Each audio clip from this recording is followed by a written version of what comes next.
Nabi pun bagi tahu mu nak kenal tak Nabi Musa. Nabi Musa ni adalah rajulun min bani Shanudah.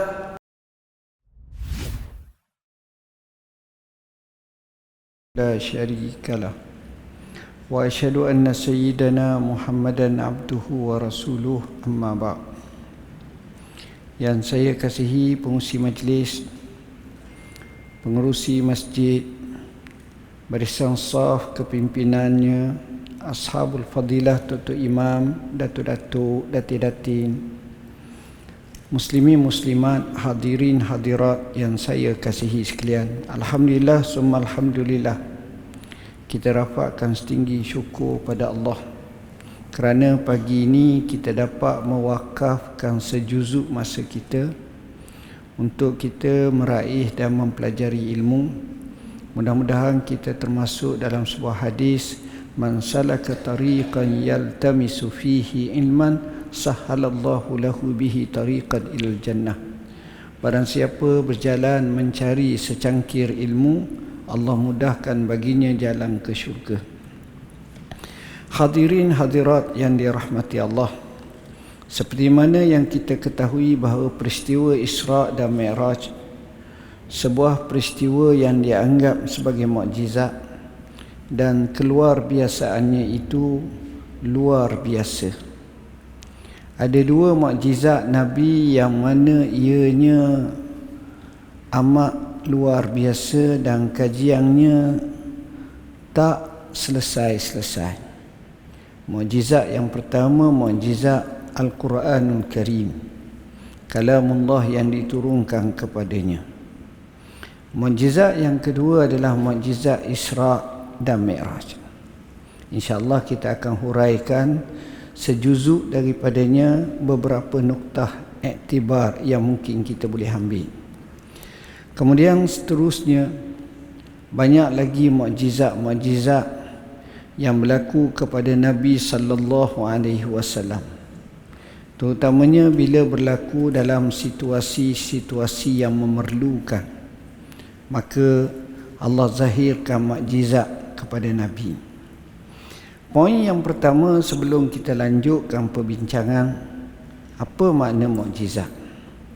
Mukjizat ini sebuah perkataan Arab daripada kalimah a'jaza yu'jizu, i'jaz, mu'jiz, mu'jizah. Dalam erti kata lain, dia, yakni peristiwa itu atau perlakuan itu atau perkara itu atau benda itu sifatnya melemahkan daripada orang nak tiru, makhluk nak buat, apatah lagi nak cabar. Tak boleh. Setakat dunia maju ni, adakah boleh mereka cipta matahari, bulan, bintang? Tak. Dia boleh buat bulan palsu, atau kita panggil sebagai satelit. Orang Arab panggil Al-Qamarus Sinai, bulan rekaan buatan. Tapi tak sama. 20 tahun, 30 tahun rosak, nak ganti hal lain pula. Yang bulan yang kita tengok ni berapa juta tahun, Allah saja yang tahu. Matahari yang kita tengok, itu dia. Jadi di sini makna mukjizat ialah Allah jadikan sesuatu perkara luar biasa kepada nabi-nabinya yang sebenar. Bukan yang mendakwa jadi nabi tapi tak sebenar. Macam Musailimatul Kazzab, seorang daripada Yamamah, nabi usia akhir nabi, dia hantar surat, dia mengaku jadi nabi. Akhirnya zaman Sayyidina Abu Bakar Siddiq berlaku perang, dia mati, dia dibunuh. Ini Musailimatul Kazzab. Jadi bila kita sebut mukjizat, mukjizat ini perkara itu melemahkan. Dalam bahasa yang digunakan ialah umurun khariqatun lil adah. Sebarang bentuk kejadian di mana ianya bersifat mencarikan adab. Apa makna mencarikan adab? Kalau adatnya biasa begitu, dia langgar adat dia. Adatnya manusia kalau masuk dalam api terbakar. Tiba-tiba tak terbakar. Dalam satu tempoh yang lama, okey, segar molek-molek ada. Maka itu namanya perkara mencarikan adat. Tetapi terbahagi pada dua.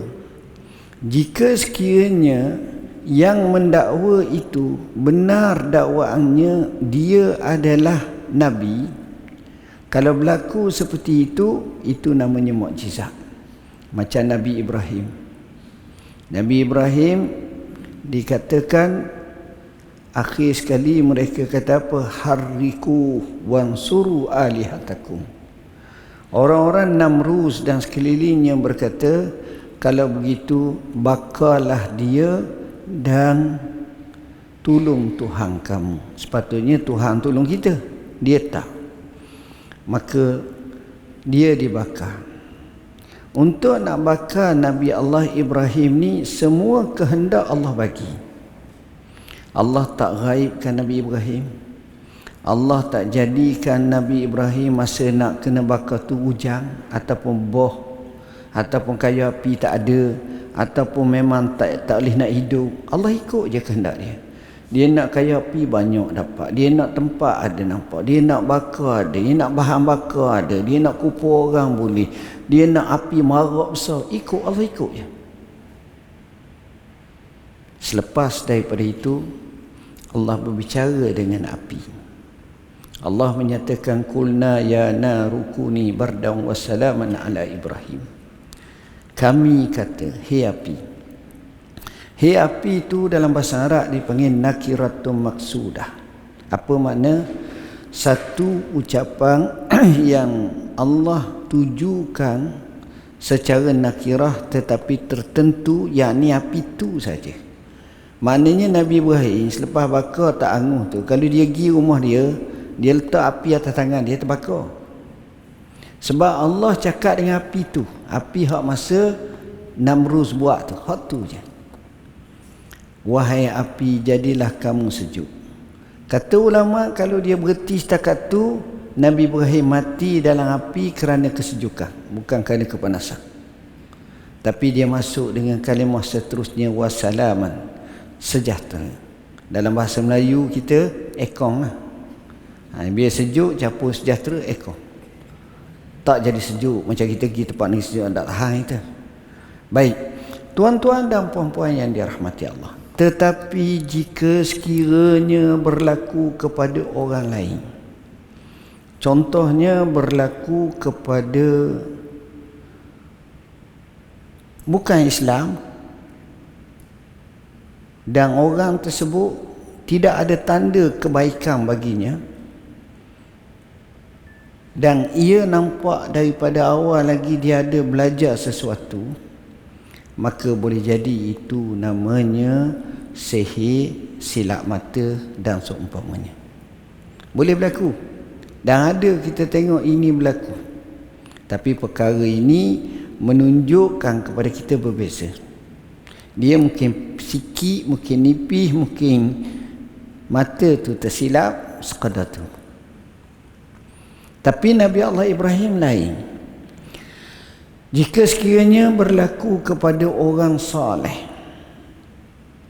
orang tu orang saleh, kena bakar, tak hangus, maka itu namanya karamah. Ini berlaku seorang Islam zaman Nabi. Dia duduk di Yaman. Tapi dia tak sempat bertemu Nabi, tapi dia beriman kepada Nabi melalui sahabat Nabi yang dakwah. Namanya Abu Muslim Al-Khawlani. Abu Muslim Al-Khawlani. Bila munculnya di Yaman Nabi palsu, Musailimah tu di Yamamah. Yamamah ni sebelah Riyadh, dekat dengan Riyadh. Kota Riyadh tu sebelah tu namanya Yamamah. Ni di Yaman pula bernama Al-Aswa Al-Ansi. Bila dia mengaku jadi Nabi, Dia paksa orang. Dia ni gagah, dia pandai ilmu dan dia kuat dan dia punya rombongan tentera kekuatan yang luar biasa. Battalion lah. Jadi dia paksa orang ada dua pilihan, emma ikut aku ataupun mati. Kena bunuh, kena ni. Ramai terpaksa ikut. Yang tak nak ikut, nak selamat lagi. Itu berlaku. Jadi salah seorangnya Abu Muslim Al-Khawlani. Abu Muslim Al-Khawlani rahimahullahu ta'ala ini, bila dengar macam tu dia tak beriman. Malah aku nak beriman, apa benda ni? Akhir sekali dia dipanggil dan dia ditanya, mempercaya Muhammad sebagai Rasulullah? Ya, aku percaya. Kamu percaya aku Rasulullah? Dia kata, lam asma', aku tak dengar. Kita kata kalimah tak dengar ni mungkin kita pekak ke apa. Dalam bahasa Arab juga, makna aku tak dengar tu satu istilah nak menggambarkan kehinaan yang amat sangat. Cara mencakap ni tak patut nak dengar pun, tak payahlah. Temberang je, bohong je, seolah-olah macam tu. Jadi akhirnya dia telah dihukum dengan bakar. Bila dia kena bakar dalam api ni, satu perkara luar biasa. Inilah karamah tak hangus. Tak hangus. Baju pun tak hangus, tubuh badan pun tak hancur. Bila dia keluar, semua orang takut. Kenapa tak bunuh pula? Kenapa tak selang air? Tak. Dia bakar ni adalah puncak nombor satu. Hak lain tak hebat. Sebab itu bila wali'iyahzabillah ahli neraka kena bakar. Bukan kena tikam, bukan kena sebab, bakar. Sebab api ni bahaya. La yu'azzabu bin nar illa rabbun nar, riwayat Ibn Abbas. Tidak diseksa dengan api kecuali Tuhan api. Maknanya dalam kehidupan manusia, mana-mana hukuman tak boleh berdasarkan dengan hukum api. Hukumanmu kena bakar, tak boleh. Tak diajar macam itu. Baik. Jadi bila dah dia macam ni, mereka pun kata kepada Abu Muslim, kau pergilah ke mana-mana, kami tak boleh nak buat apa dah lah. Bakar tak hangus. Orang pun takut nak pergi dekat. Akhir sekali dia pun pergi ke Madinah. Sampai ke Madinah, dia masuk babus salam, beri salam, Assalamualaikum ya Rasulullah. Sahabat bangun terpa kat dia menangis. Dan sahabat bertanya, adakah kamu nak menyedihkan kami lagi? Dia pun jadi tercengang. Apa benda? Kamu tak tahu ke Rasulullah SAW telah wafat? Memang dia pun tak tahu. Sayyidina Umar tengok kejadian yang pelik ini, Sayyidina Umar pun pergi. Sayyidina Umar berkata, la'allaka gharib, boleh jadi kamu ni orang asing. Dia kata, ya, saya baru sampai sini. Sayyidina Umar tanya kepada lelaki ni, kamu ni daripada mana? Dia jawab, saya ni daripada Yaman. Sayyidina Umar terus kata, kamu dengar tak cerita ada orang kena bakar tak hangus? Tuan-tuan, zaman tu tak ada WhatsApp lagi. Mesej tak ada, telefon tak ada. Tapi berita tu cepat tu dengan mulut tu. Siapa? Tuang sendiri tak siapa lagi, berita tu siapa dah. Oh, hebat berita tu. Sayyidina Umar kata, kamu dengar tak berita ada seorang lelaki yang kena bakar tak hangus? Dia kata, dengar. Sayyidina Umar tengok dia. Sayyidina Umar ni satu kelebihan dia kenal orang. Dia kenal orang. Dia panggil ilmu firasat. Nabi menyebut, ittaqu firasatal mu'min fa innahu yanzuru binurillah. Mutakutlah firasat orang yang beriman kerana dia tengok dengan cahaya Allah. Maknanya dalam bahasa Melayu kita, tekaan orang tu betul. Dan dia bukan teka-teka gitu. Tak. mari dia makna firasat ni secara tengok lah Allah. Dia rasa lalu orang ni baik ni, orang ni jangan main jahat ni. Saya sebut dalam buku Takutlah Firasat Orang Beriman. Banyak kisah pelik-pelik.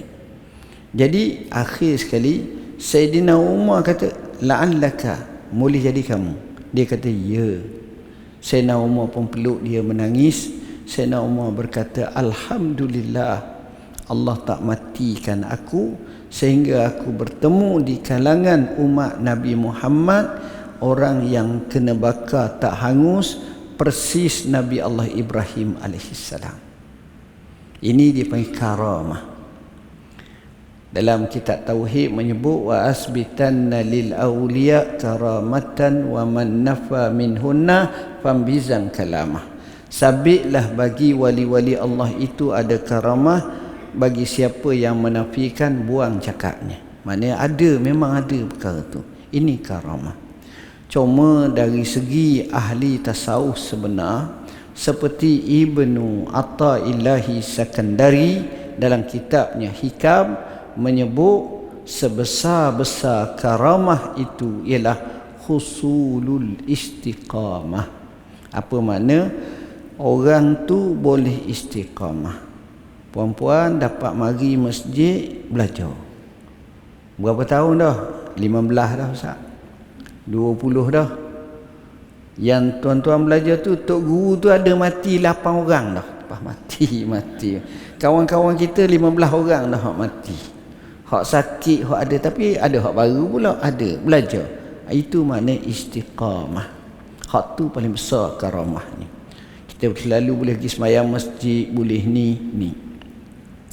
Jadi poin yang saya nak nyatakan di sini ialah mukjizat ni dia lain daripada yang lain. Kalau dia bertembung dengan sihir, kalau dia bertembung dengan keajaiban lain, sebenarnya mereka akan kalah, mukjizat akan menang. Dalilnya ketika penyihir Firaun tunjukkan kepakaran bukan seorang, saharatu, plural, jamak, mana ramai, bertembung dengan Nabi Allah Musa alaihissalam yang hanya bawa sebatang tongkat. Apabila dicampakkan faiza hiya hayyatun tas'a, dia menjadi ular yang mara. Dia bukan ular macam ahli sihir buat tali temali tu, tak, dia makan habis ular-ular lain, menyebabkan mereka terus rebah sujud kepada Allah dan berkata amanna bi rabbi Musa wa Harun, kami beriman kepada Tuhan Musa dan Tuhan Harun. Jadi maknanya mukjizat ni tertinggi, keajaiban yang luar biasa berlaku kepada orang bernama Nabi dan benar dakwaan dia Nabi, tak boleh dikalahkan. Dan yang kedua, bila kita sebut mukjizat ini dia sifatnya, dia bukan masa tu sahaja tak boleh buat, selama-lamanya tak boleh buat. Contohnya kalau kita kata ada satu mukjizat ini berlaku, adakah zaman sekarang boleh berlaku? Tak. Contoh dalam perang Tabuk. Perang Tabuk ni tuan-tuan, Nabi susah pergi jauh. Nak pergi tu, satu tempat tu air tak ada. Ada riwayat kata Nabi doa, ada riwayat kata Nabi minum air keluar daripada jari Nabi air. Mana mungkin keluar air daripada jari? Kalau kita buat pun keluar darah. Ini jari keluar air. Ini mukjizat. Dan cerita perang Tabuk tentang mukjizat ada 2-3 lagi saya sebut dalam buku Garis Masa Hayat Rasulullah. Ada beberapa isu mukjizat, banyak lagi. Itu cukuplah setakat tu mukjizat, sedar tak sedar kat pukul 10 dah. Kita masuk yang kedua, Isra dan Mi'raj. Saya sebenarnya tak nak cerita sangat tuan-tuan. Sebab kalau saya cerita Isra dan Mi'raj, tuan-tuan faham, tapi faham macam tu. Saya nak tuan-tuan bila saya sebut Isra dan Mi'raj, tuan-tuan tak payah tulis. Jadi tuan-tuan baca je 2 buah buku kami. Selesai dah. Saya boleh balik dah. Satu tebal, satu nipis. Boleh ya? A to Z. Jadi saya tak nak ulah macam tu. Saya nak ulah ikut kepala saya lah. Kalau saya ulah ni jadi direct lah. Boleh cerita apa-apa tuan-tuan. Apa yang tuan-tuan nak tanya tu biasanya sudah ada dalam buku ni. Jadi tak payah saya bagi tahu. Yang saya nak sebut apa yang saya nak cakap sikit. Dalam peristiwa Isra' dan Mi'raj ni, pertama, dia merupakan silsilah atau gugusan atau himpunan mukjizat. Bukan satu. Pembedahan dada itu mukjizat. Tak berlakulah zaman sekarang. Secara jaga dan nyata. Satu binatang namanya borok. Tak ada. You kaya sebagai billionaire multi nak beli borok seekor tak boleh. Tak ada. Tak boleh. Bukan harga. Barang tu bukan barang ada. Satu khas binatang yang Allah ciptakan. Sebab itu sampai sekarang tak ada mana-mana ahli sains, arkeologi yang menemukan fosil borok. Ada? Tak ada. Dinosaur ada. 2-3 juta tahun. Ada. Borok ni bukan macam tu. Dia ada 2-3 jenis makhluk Allah yang Allah munculkan waktu tertentu saja, lepas tu tak ada dah. Salah satunya borok. Nombor 2 seperti burung ababil. Burung yang pergi serang Abraha. Ababil itu bukan makna nama burung. Ababil itu maknanya cara mereka datang ni berkumpulan-kumpulan. Pok-pok. Tayran ababil, burung tu. Dan para sahabat ataupun orang Mekah, Quraisy dah lama dulu tengok, dia kata burung tu kami tak pernah tengok sebelum itu dan selepas tu. Wallahu a'lam. Masa kali tu ya burung tu. Baik. Jadi peristiwa ni juga peristiwa yang dipanggil sebagai gugusan mukjizat. Dalam bab mukjizat ni, semalam saya ada sebut tapi tak sempat nak syarah panjang. Saya katakan dalam peristiwa Isra' dan Mi'raj ini, 2 mukjizat ataupun kita kata antara kepelekan mukjizat ini ialah mukjizat masa. Mukjizat masa. Mukjizat masa. Masa ni kita bagi 3. Dan 3 ni tak tercabar dek manusia sampai sekarang. Apa dia mukjizat masa 3 ni? Masa pertama, mukjizat Isra' Mi'raj ini adalah satu pengembalian masa silam kepada Nabi. Apa makna pengembalian masa silam kepada Nabi? Nabi temu Nabi Adam. Nabi temu dengan Nabi Allah Musa, Nabi Ibrahim, Nabi Yahya, Nabi Isa, Nabi Harun, semua Nabi temu. Banyak Nabi temu. Ada kata Nabi temu Nabi ni sebanyak 8 orang Nabi. Langit pertama Nabi Adam, langit kedua 2 orang, Nabi Isa dan Nabi Yahya. Langit ketiga Nabi Allah Yusuf, langit keempat Nabi Allah Idris, langit kelima Nabi Harun, langit keenam Nabi Musa, langit ketujuh Nabi Ibrahim alaihissalam. Cerita Nabi Adam ni 3 tahun lepas ke berapa? Atau 30 tahun lepas? Atau 1000 tahun lepas? Tak. Kita pun tak tahu berapa ribu tahun. Boleh jadi 10,000, boleh jadi 5,000, boleh jadi 4,000, tapi bukanlah 1,000, bukan 2,000 pun bukan. Ini Nabi Adam. Ni kita semua ni orang kata high-tech, bijak AI seumpamanya.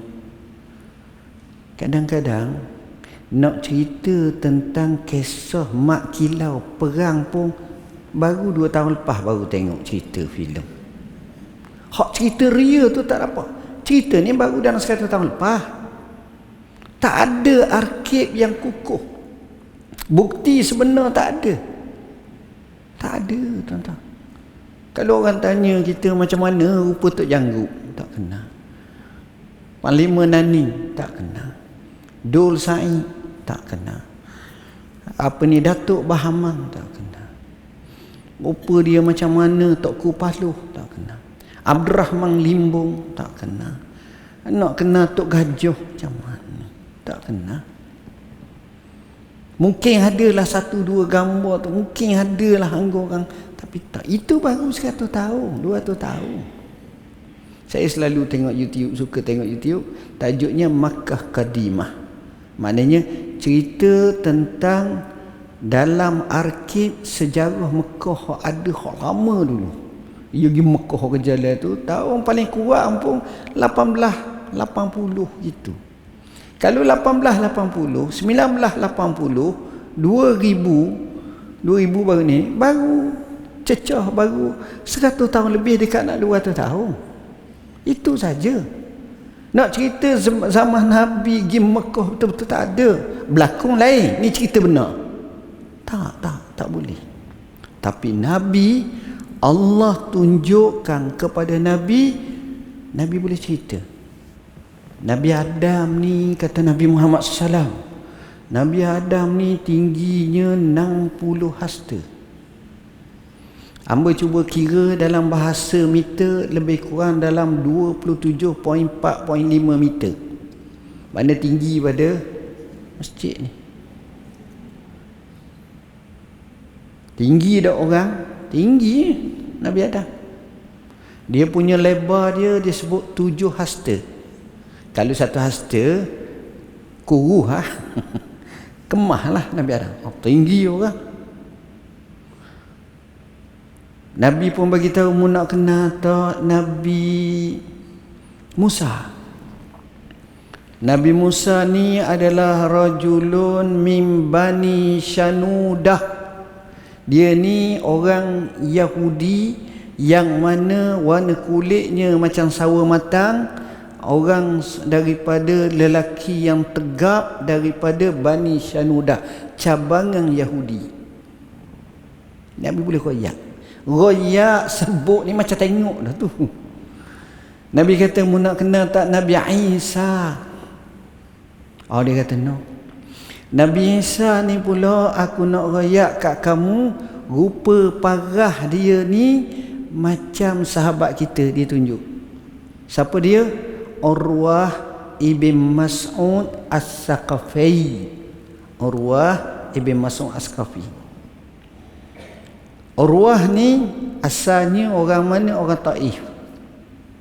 Dia yang disebut di antara 2 tokoh yang mengikut perkiraan orang kafir Quraisy, kalau layak jadi Nabi, dia salah seorang, dan salah seorang lagi Al-Mughirah ataupun Al-Wali daripada Mekah. Jadi orang yang tanjuklah orang Kemah, Urwah. Dan Urwah ni orang yang terlalu pandai dalam kaya satu, cerdik satu, pandai berdiplomasi.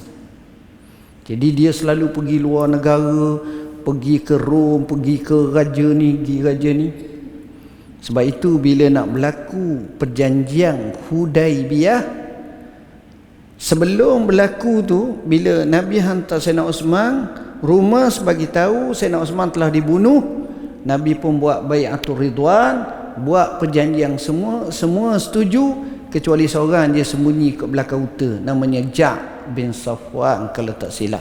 Hak lain pakat berbai'ah, termasuk Sayyidina Osman. Nabi kata, ni tangan Sayyidina Osman, ni tangan aku, lalu seolah-olah bai'ah juga. Bila dengar semangat orang Islam, peristiwa ini berlaku pada tahun ke-6 Hijrah, maka orang kafir Quraisy takut. Lalu dia hantar Urwah ibn Mas'ud As-Saqafi ni. Maknanya masa tu Urwah belum Islam lagi. Dan urwah ni bila datang kat Nabi dah sama tua lebih kurang, dia nak pegang janggut Nabi. Sahabat Nabi ni terus tetak dia dengan busur panah ni, kejut dia.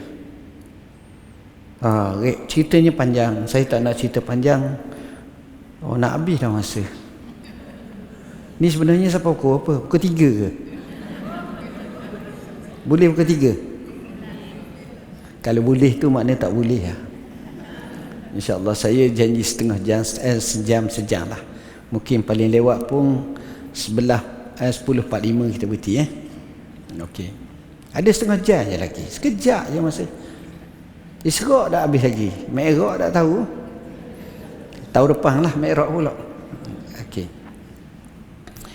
Jadi Urwah ibn Mas'ud As-Saqafi ni, rekah ceritanya dia balik kepada orang kafir Quraisy. Lalu orang kafir Quraisy kata, kita nak macam mana? Nak pergi perang ke? Dia kata, jangan. Wallahi ma ra'aitu ahadan yuhibbu ahadan ka hubbi ashabi Muhammadan.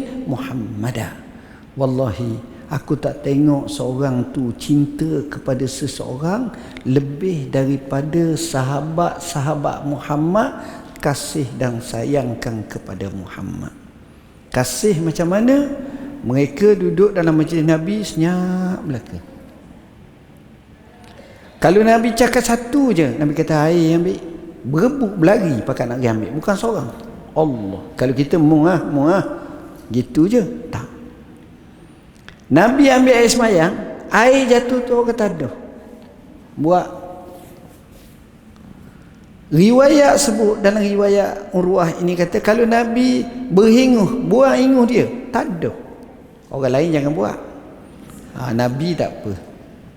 Ini cinta sahabat.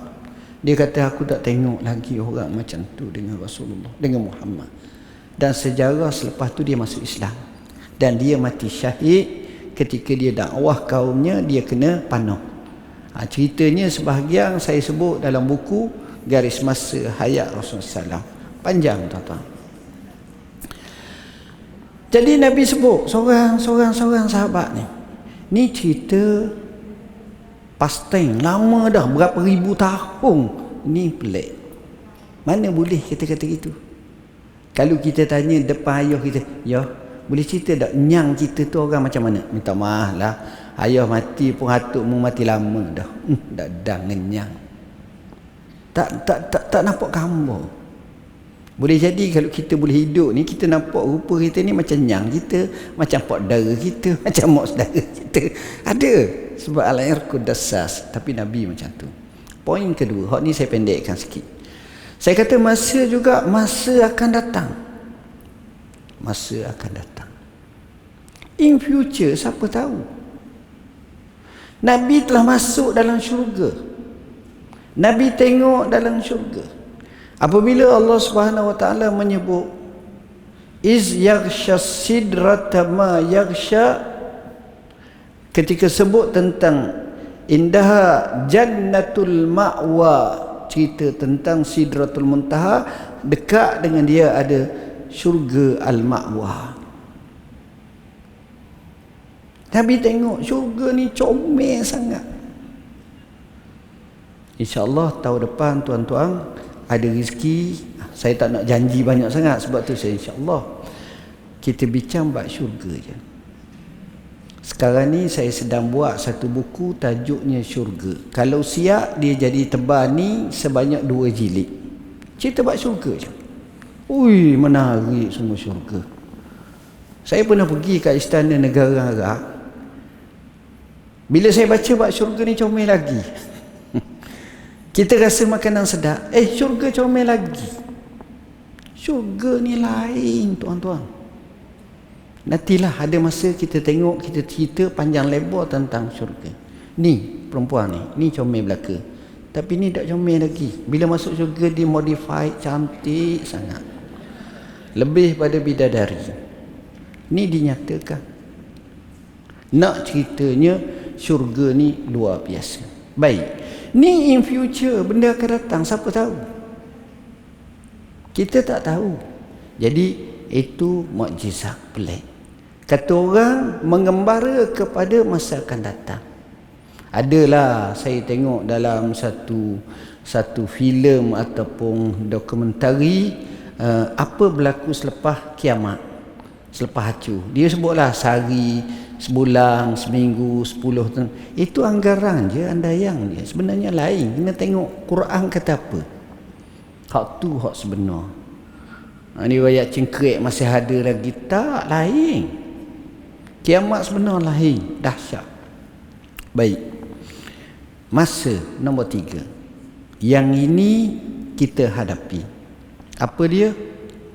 Masa yang kita nak maksud tadi, dalam peristiwa Isra, Allah dedahkan masa yang lalu. Allah dedahkan masa yang akan datang. Nombor 3, yang ini sampai sekarang satu cabaran bagi kita, iaitu kepantasan masa. Satu perkara Allah guna menatang, satu lagi Allah guna alat. Masa Isra Allah guna binatang namanya borak. Apa makna borak? Burakun, apa maknanya satu binatang yang Nabi sebut dalam hadis yang sahih. Nabi kata binatang ni berkaki 4. Ni disebut dalam buku ni. Binatang ni berkaki 4. Binatang ni lebih besar, tinggi pada keldai, lebih rendah pada bagal. Bagal ni kata ulama, kalau tak silap, kacukan antara kuda berkahwin dengan keldai, keluarlah namanya bagal. Ini bagal. Orang Melayu pun kadang-kadang sebut bagal juga. Bagal. Nabi ada bela bagal. Ada keldai dia panggil. Nabi suka kalau ada binatang dia beri nama. Nama Dul, Bul. Macam kuda dia beri nama Sikib. Dia beri nama seperti Al-Murtajiz. Kalau unta dia buat hijrah, dia beri nama seperti Qaswa. Nama-nama dia suka beri nama. Ada sungguh. Dan orang tanya, saya sebut dalam buku ni. Baca je tuan-tuan. Sebab tu saya nak suruh baca je. Orang sini orang bijak belaka. Binatang ni hak pertama saya kata binatang. Disebut kerana apa? Kerana kalimah burak itu dengan makna kerana dia ni warnanya putih sangat. Li syiddati bayadhi, dia putih sangat. Dan yang kedua kerana li sur'atihi, kerana dia cepat. Ni point kita nak sebut. Laju. Berapa banyak kita duk mikir bab masa. Makin kita lambat, makin kita rugi. Masa ni dia pantas. Berlumba dengan masa. Masa. Tuan-tuan, kalau kita ketinggalan, kita rugi. Jadi orang nak cepat. Dia berjalan cepat. Naik satu tempat namanya Mi'raj ke atas ni pula laju. Merentasi angkasa raya. Bila masuk langit-langit 1, 2, 3, 4, 5, 6 ke atas 7 tu ni bukan langit macam kita tengok. Bulan, bintang, matahari semua ni dipanggil langit dunia. Walaqad zayyana as-samaa'a ad-dunya bimasabiha wa ja'alnaha rujuman lisyayatin. Itu masih langit dunia. Langit tu lagi malakutullah, luar biasa. Maknanya tuan-tuan nak naik macam mana? Tuan-tuan, dunia seperti Amerika, Rusia, sekarang China, berlumba nak pergi ke bulan, ke Marikh, ke apa lagi angkasa raya. Tuan-tuan rasa bajet dia 3 juta ke? Tak. 3 juta tu rumah kawasan ni, banglo. Tuan-tuan, nak ceritanya kena bajet banyak, tapi Allah kun fayakun lebih hebat daripada tu. Merentasi. Tengok. Di sini kita nak cerita masa cepat. Masa. Jadi apa yang patut kita buat? Bak kata Pak Hamka lah, hidup hanya sekali, justru biar berarti. Saya pergi ke sebuah universiti bersama kawan saya. Masa tu saya pensyarah.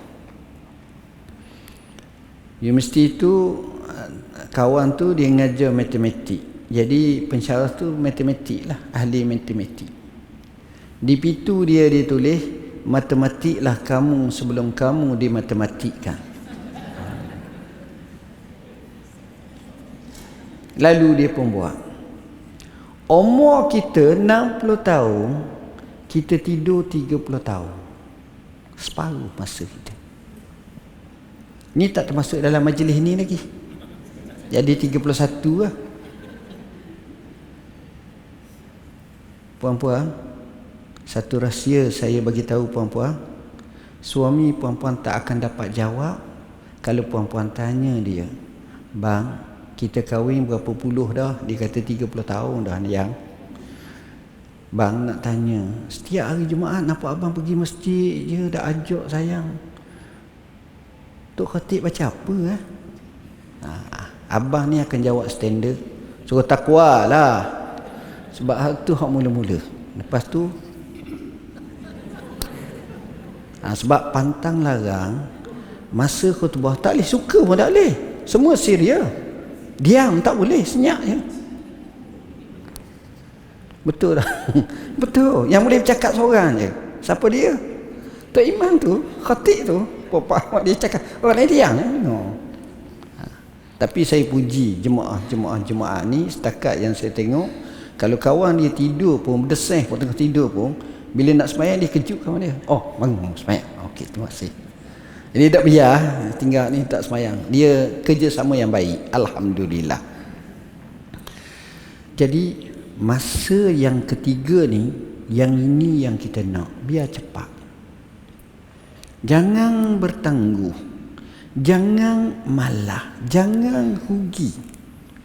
Rasulullah sallallahu alaihi wasallam, dia tengok sahabat yang kecil namanya Abdullah ibn Umar ibn Al-Khattab.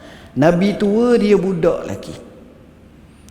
Nabi pegang bau dia, Nabi tengok mata dia, Nabi kata, "Kun fid dunya ka'annaka gharib au abiru sabil."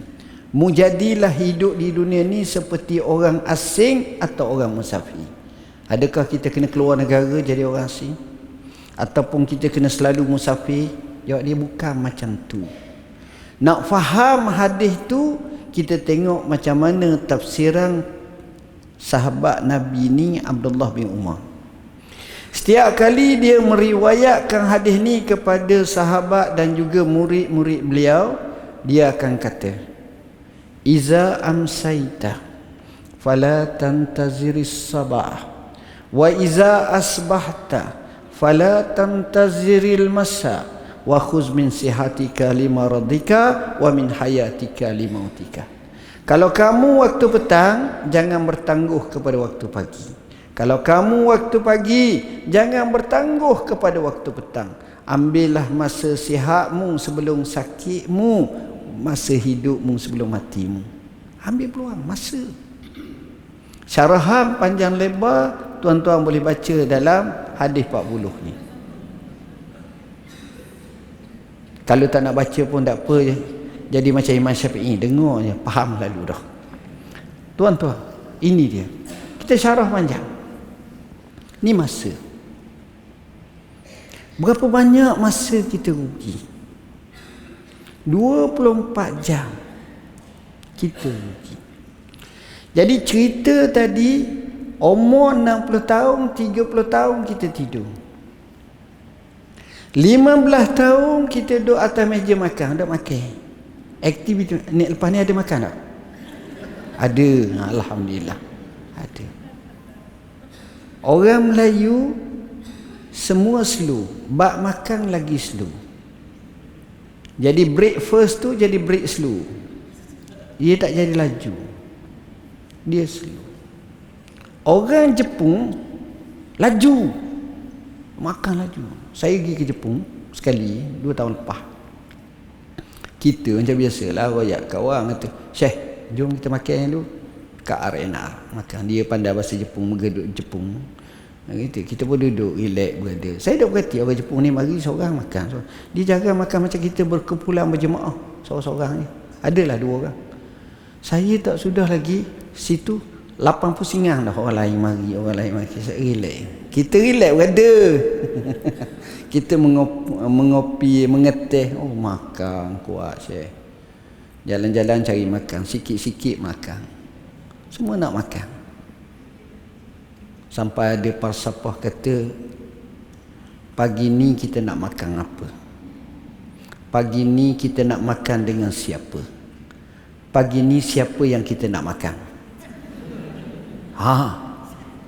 Tak tahulah macam mana sampai tahap tu. Makan 15 jam. Pergi tandas. Aktiviti qada hajat. Mandi ke apa duduk dalam tandas 12 jam. 1/5 umur kita habis dekat tandahnya. Dan saya terasa, saya pun ada kecil manis, darah tinggi, selalu pergi tandah. Buat kecil je, bukan apa sangat. Tapi gitu lah, tak tahan.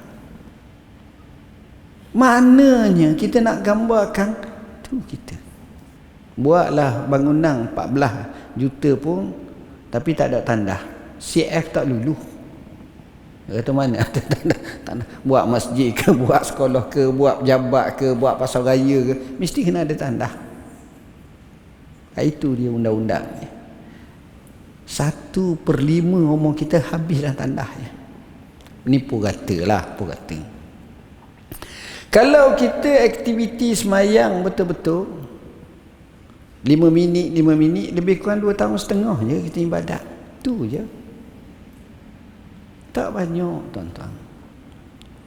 Dan masa kita paling banyak habis kerana 2 perkara.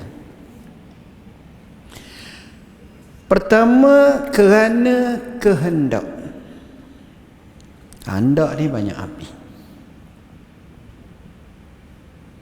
Kehendak. Kedua, masa kita habis kerana kita fikir yang telah lalu atau akan datang, yang tak ada kena-mengena dengan kita waktu tu. Jadi masa kita habis macam tu.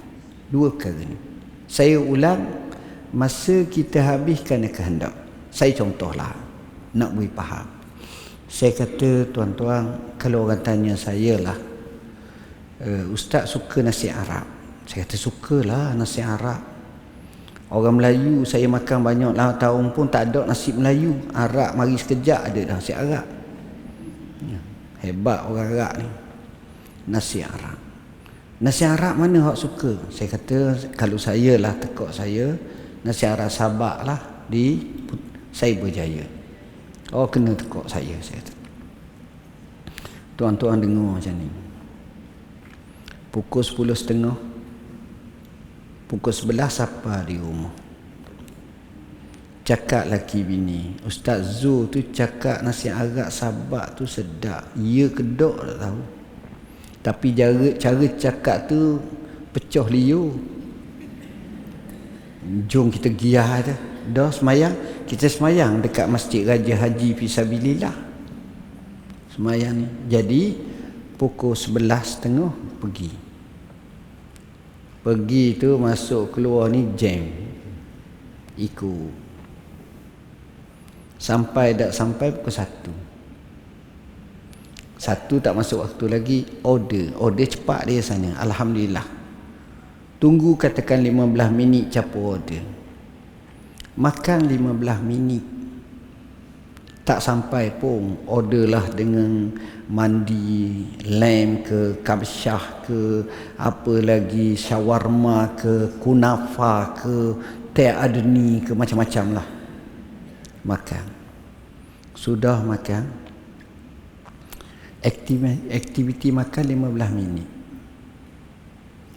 Pergi semayang, patah balik, jam sekali lagi sampai pukul 3.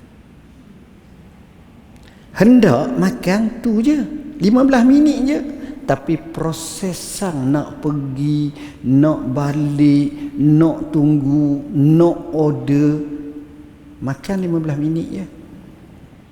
Habis masa 4 jam, 2 jam.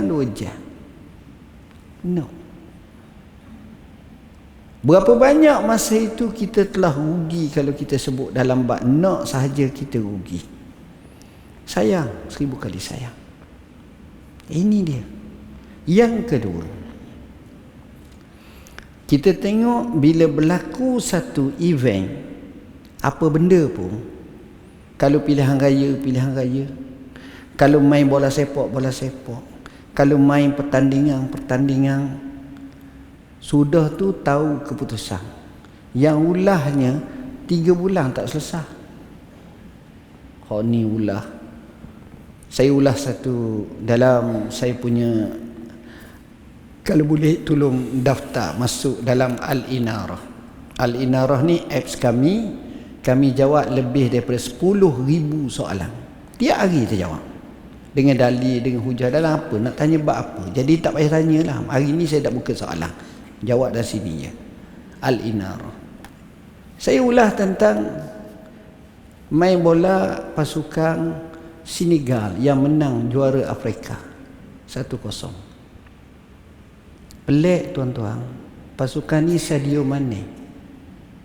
Jurulatih dia kata hari nak main hari Jumaat tu bola pun, waktu semayang Jumaat mereka semayang Jumaat.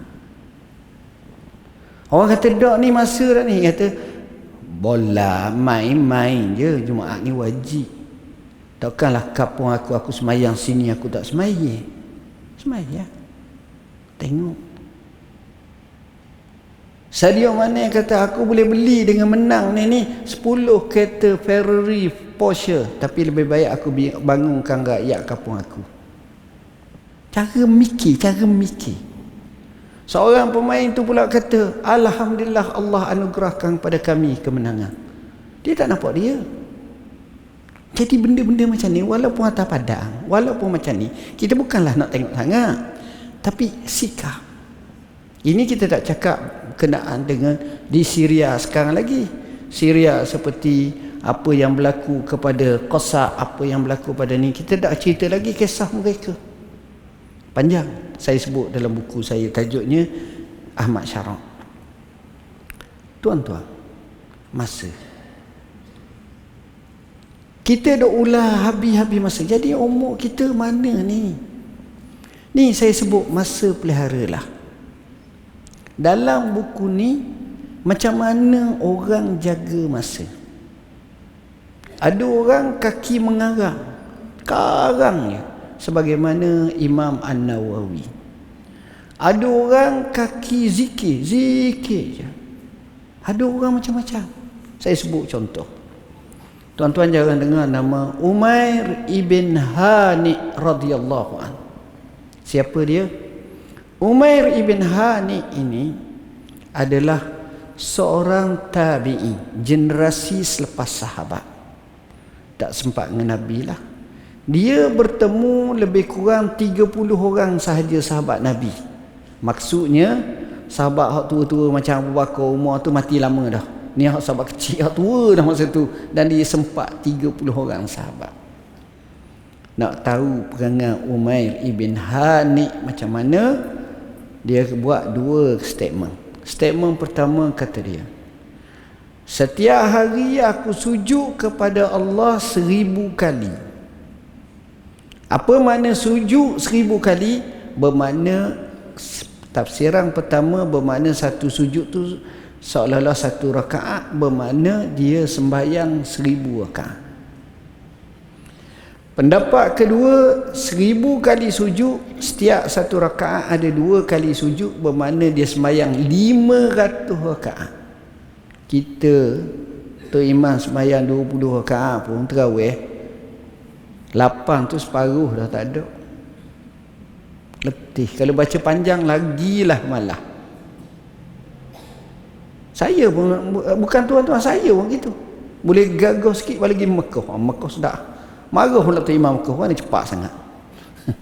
Sedangkan dia baca main lama dah, sejuk dah, tapi dah sedap. Itu lain lah. Ini dia. Ni siapa dia kata? Umair ibn Hani radhiyallahu an. Kuat semayang. Dia tak bazir masa. Dia tak bazir masa. Dia guna untuk ibadat pada Tuhan. Kenyataan dia yang kedua, dia kata, aku zikir kepada Allah setiap hari. Tak banyak macam kita lah tuan-tuan, banyak, kita ni banyak. Dia hanya mampu zikir kepada Allah setiap hari sebanyak 100,000 kali sahaja. Kita 8 kali tu banyak dah. 100,000. Tak tahulah hidup macam ni. Saya ingat dia beramal dalam buku inilah doaku yang Nabi ajar, Allahumma a'inni ala zikrika wa syukrika wa husni ibadati. Ya Allah, tolonglah aku untuk zikir pada kamu, syukur pada kamu dan baik ibadat. Poin seterusnya, ini bab masa. Jadi kita kena ambil peluang masa dalam hidup kita. Siapa orang bahagia, orang yang hebat hidup? Nombor satu Nabi lah, tak ada orang lain. Saya tengok itulah orang yang paling pandai jaga masa. Orang lain pandai tapi tempang. Tuan-tuan tengok 10 orang terkaya di dunia, 6 ke 5 orang kesudahannya cerai laki bini. Biasa. Kata kita duit banyak, nak cerai apa lagi? Okey dah. Dah. Mana bahagia tu kata situ. Maknanya, tak. Orang yang hidup dalam macam-macam, tapi Nabi ni seimbang.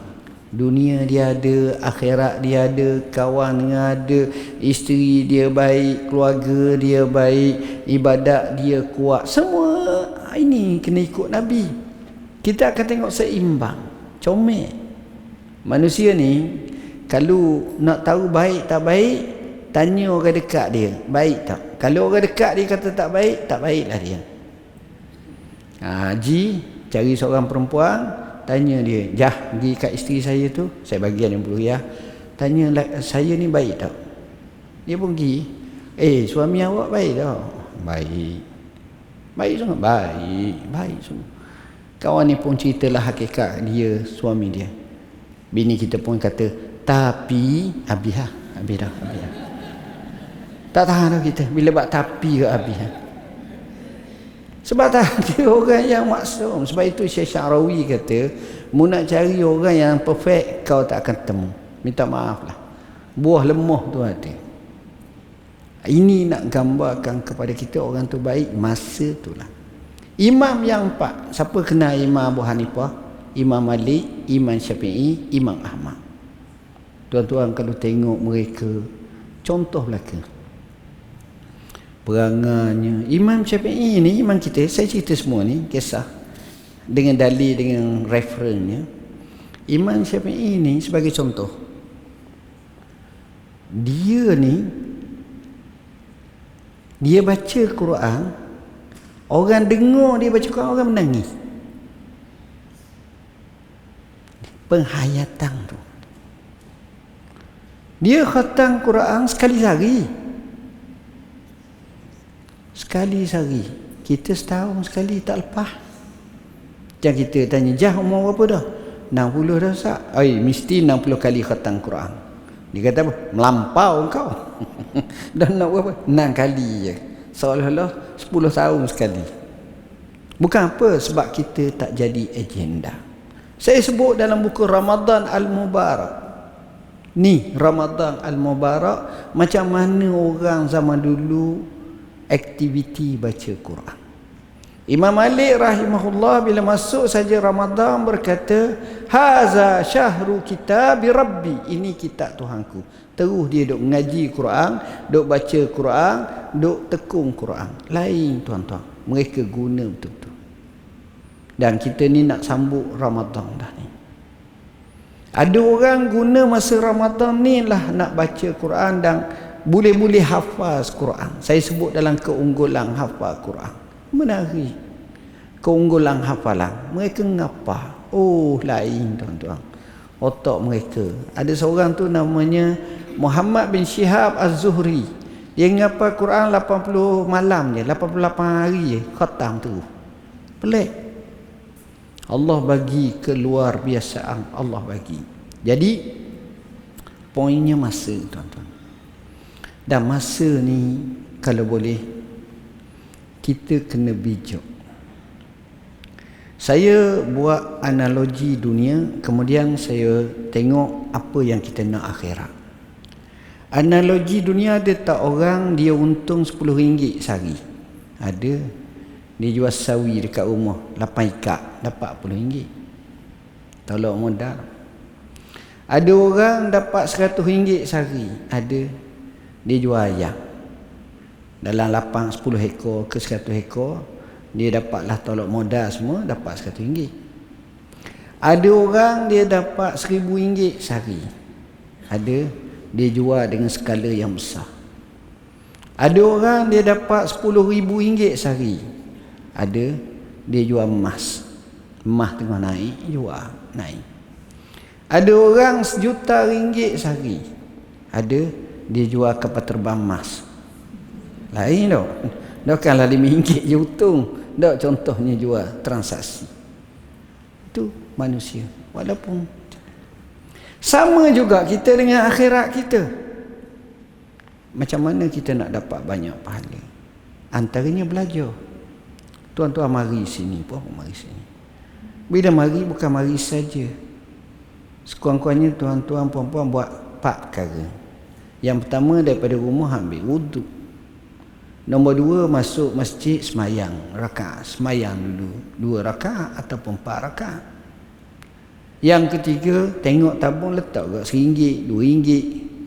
Yang keempat, iktikaf. Yang kelima, belajar.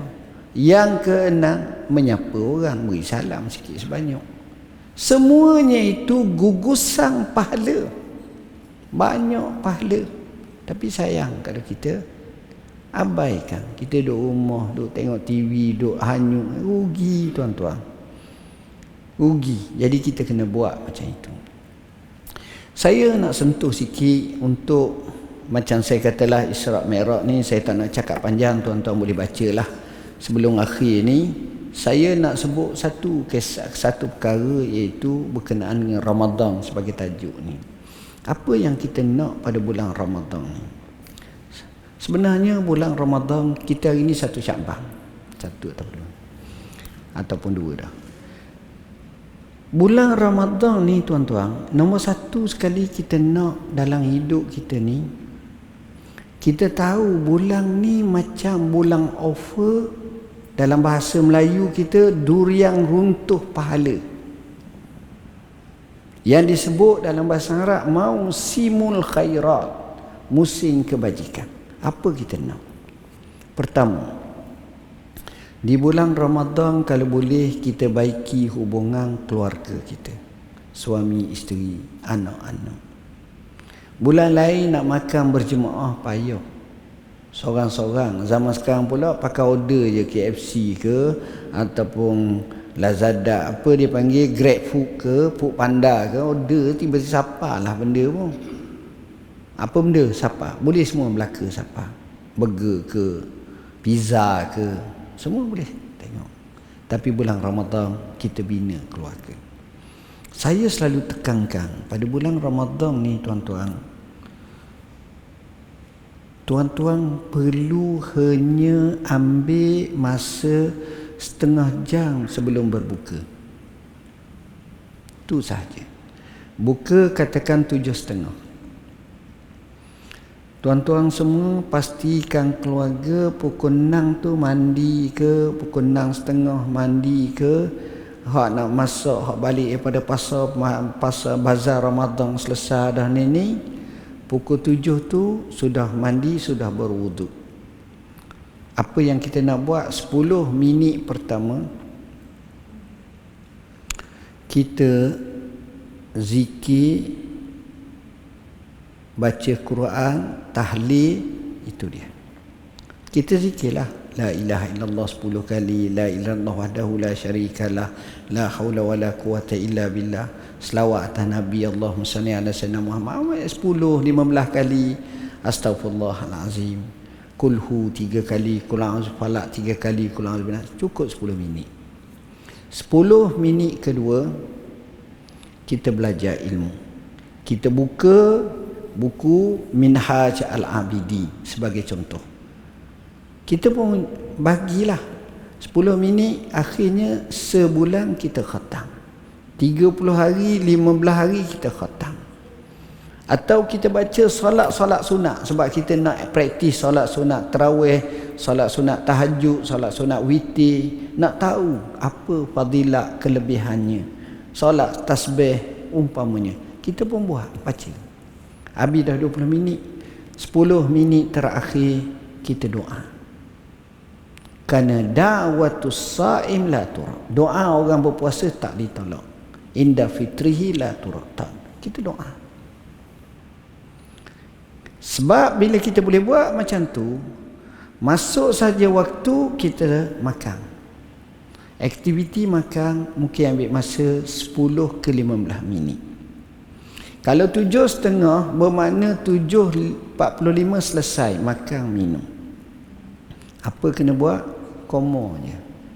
Sudah berkoma 7.50 boleh semayang, pukul 8 selesai dah semua, boleh repeat balik makan. Pukul 8.48 suku 8.20 siap dah. Nak qada hajat, nak apa, siap dah pergi masjid. Datang ke masjid Datuk Kelana ni, boleh semayang. Ni kita jaga keluarga kita. Tapi kalau kita biar, apa berlaku? Hak ni tengah main game, hak ni tengah WhatsApp, hak ni tengah tengok TV, hak ni patu keluarga panggil mak, li, long, ngah, cik, mari makan. Masing-masing mendatang dengan keadaan sibuknya gini. Akhirnya bunyi waktu makan.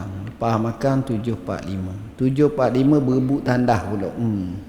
Akhirnya suami isteri je semayang, malah basa sangat, perangai mayang. Jadi benda tu kita tak boleh ubah. Akhir sekali bila dah macam tu, hak ni semayang pukul 8, hak ni 8 suku, hak ni 8.10, sudah semayang nyanda, dah air tebu sejak seorang-seorang, tak ada pergi dah. Akhirnya nak ajak pergi masjid, tak pergilah masjid. Kita pun kadang-kadang malah-malah, jadi hari pertama je pergi masjid dengan hari terakhir. Jadi ini masalah. Keluarga tu jadi tak kemah. Kita nak baiti jannati, rumahku syurgaku. Kita nak macam tu. Ini penting. Anak-anak kita tengok. Saya suka tengok sejarah ulama seperti Syekh Syarawi ni. Syekh Syarawi dia cerita macam mana bulan Ramadan dia dengan keluarga dia, dengan anak-anak dia, dengan tafsir dia. Ni hak saya sebut Abu Muhammad Al-Jalani ni. Ni seorang tokoh yang hebat, sekarang ni Presiden Syria. Masya Allah, cerita kehidupan dia, semangat dia, rumah dia, hati dia, niat. Oh, orang yang baik sangat. Tuan-tuan dan puan-puan yang dirahmati Allah, seperkara terakhir di bulan Ramadan ni, mula sekarang kita boleh berkira-kira. Apa benda nak berkira-kira? Berkira-kira berkenaan dengan apa lagi aktiviti boleh kita lakukan. Jawab dia, jamu orang buka puasa. Kalau tahun lepas kita jamu 10 orang, apa kata tahun ni 20 orang? Apa kata tahun ni 30 orang? Tanya masjid berapa? Masjid kata 15 tahun ni. Kata tahun lepas baru 12. Dia kata barang naik dah ni, kata. Tak apalah, 15. Dia ada tabung tu, jadi kita pun tak rasa berat nak keluar sampai 500, 1000 ke. Tapi kita masuk tu tengok tabung tu, kita letak 20, 30, 50. Kita letak. Bolehlah. Akhirnya kita dapat. Nak masuk Ramadan, kita boleh teruskan lagi. Berapa banyak kita jamu orang. Hammad bin Abi Sulaiman. Hammad ni nama tok guru pada Imam Abu Hanifah. Dia ni kaya. Setiap malam Ramadan dia jamu orang 400 orang. Saya mikir kalau 400 orang sebulan saja seolah-olah 12,000 orang dia jamu. 4 kali 3, 12,000 orang. Seolah-olah lah pusing lah. Maknanya 12,000 kali 12,000 orang. Kalau kita umur 80, kita puasa umur 10 tahun, mana 70 tahun kita puasa, 70 kali 30 baru 2,100. Tak lepas lagi. Tak lepas lagi nak banding dengan dia untuk ni 400 semalaman ni dengan sebulan saja. Dia kali buat boleh 20 tahun, berapa banyak dah. Ini cerita. Hamad.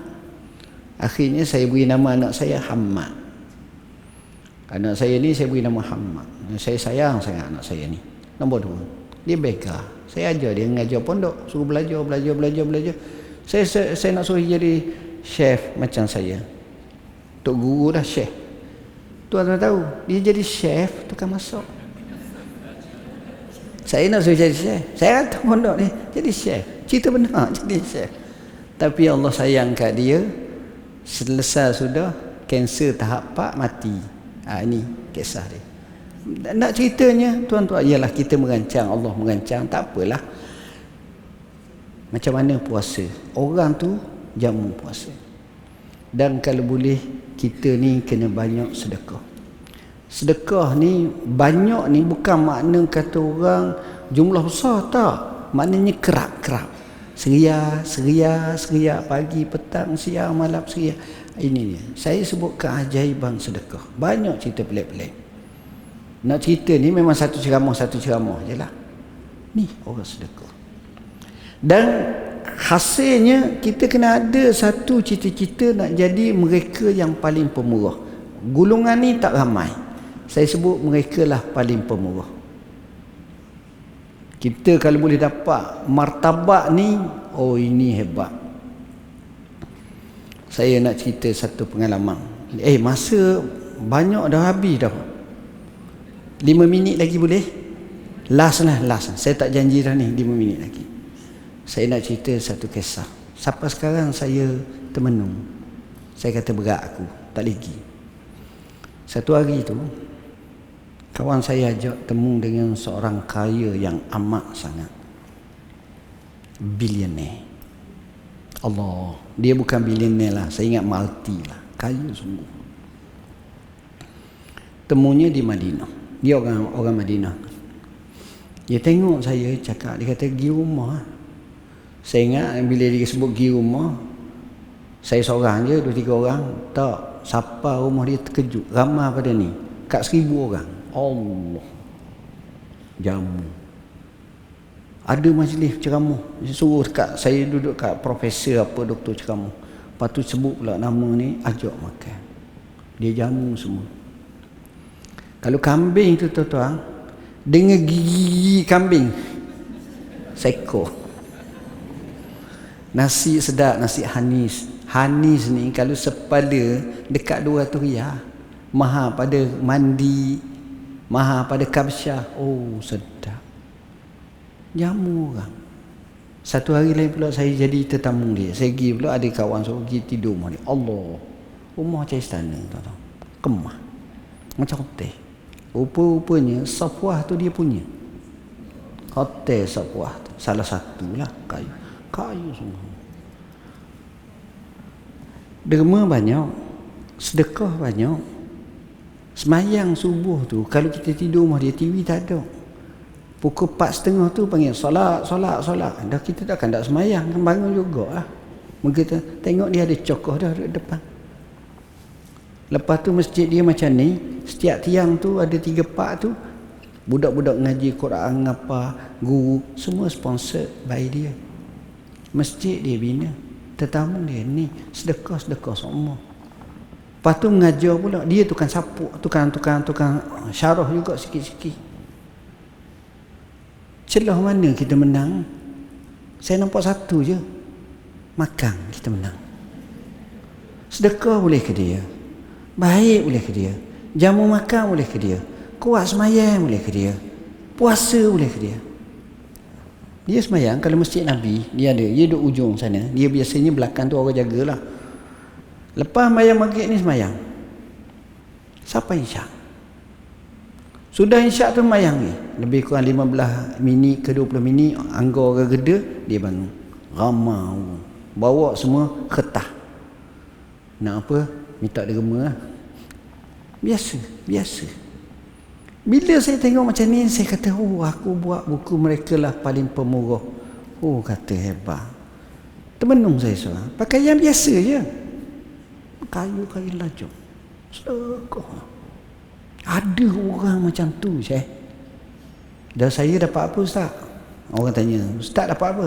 Setiap kali saya temu, dia bagi saya sugi. Saya pun tak tergamak nak minta apa-apa dengan dia. Sugi. Orang kata tak apalah. Poin yang saya nak sebut, Ramadan ni kita nak buat perubahan. Masa Ramadan kita doa, tuan-tuan. Doa banyak-banyak. Saya sebut dalam buku bagaimana kita nak selesai hutang, hidup bebas hutang. Ambil semangat Ramadan doa. Ada seorang sahabat semalam datang kat saya ngajar. Ustaz, saya susah hati ni. Kenapa? Saya ni main riba ni. Dia kata tukar lah. Dia kata tak boleh. Orang muda ni. Mungkin dah 30-an, 40-an. Kata dah, hutang apa buat riba? Saya terhutang untuk buat loan rumah. Dah rumah berapa? 1.6 juta. Jadi hutang 1 juta je, bayar 600,000. Kata semoga awak ni lah banyak doa, cuba ni kita nak selesai hutang.